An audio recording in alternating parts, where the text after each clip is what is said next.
বড় ছেলে এটা মেয়ে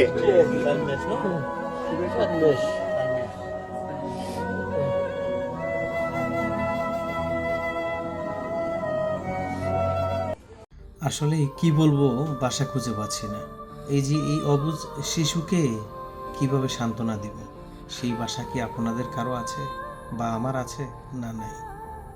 আপনারা জানেন গতকালকে ওমানে সড়ক দুর্ঘটনায় 7 জন বাংলাদেশি ভাই মৃত্যুবরণ করেছেন, কিন্তু সেই সংখ্যা আরও একজন বেড়ে 8 জনে দাঁড়িয়েছে। স্ক্রিনে দেখতে পাচ্ছেন সে 8 জন শহীদের ছবি। আমরা রেমিটেন্স ফাইটাররা আসলে আমরা জীবনের ঝুঁকি নিয়ে পরিবারের জন্য আমরা কতই না পরিশ্রম করে যাচ্ছি, কতই না নিজেকে এস্টাবলিশ করার জন্য চেষ্টা করে যাচ্ছি। এই যে আমাদের এই করুণ মৃত্যু, আমাদের এই ছোট্ট একটা প্রাণের বিনিময়ে পুরো একটি সংসার, একটি পরিবার মানে শেষ হয়ে যায়। কে বুঝে কার কথা? হায়াত মত সব আল্লাহর হাতে। আমরা যে এই 8টি ভাইকে হারাইছি, এই 8টা ভাইয়ের 8টা পরিবার, তাদের কি অবস্থা হবে?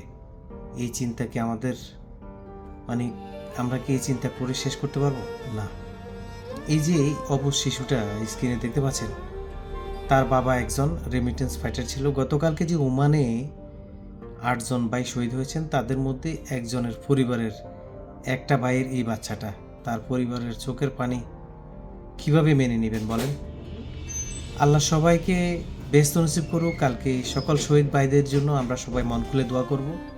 আর আমরা প্রবাসী ভাইরা যারা ঝুঁকিতে কাজ করি, আমরা যারা গাড়ি ঘোড়া নিয়ে চলাফেরা করি, একটু সাবধানতা অবলম্বন করব ইনশাআল্লাহ। সবার জন্য দোয়া করি। আল্লাহ সুবহানাহু ওয়া তাআলা আমাদের সবাইকে হেফাজত করুক। যারা গতকালকের অ্যাক্সিডেন্টে ওমান প্রবাসী ভাইয়েরা, সন্দ্বীপের 8টি ভাই তাজা প্রাণ যাদের ঝরে গেল, তাদের জন্য আমরা দোয়া করব, তাদের যেন আল্লাহ সুবহানাহু ওয়া তাআলা বেহেশত নসিব করুক। আমিন। আসসালামু আলাইকুম।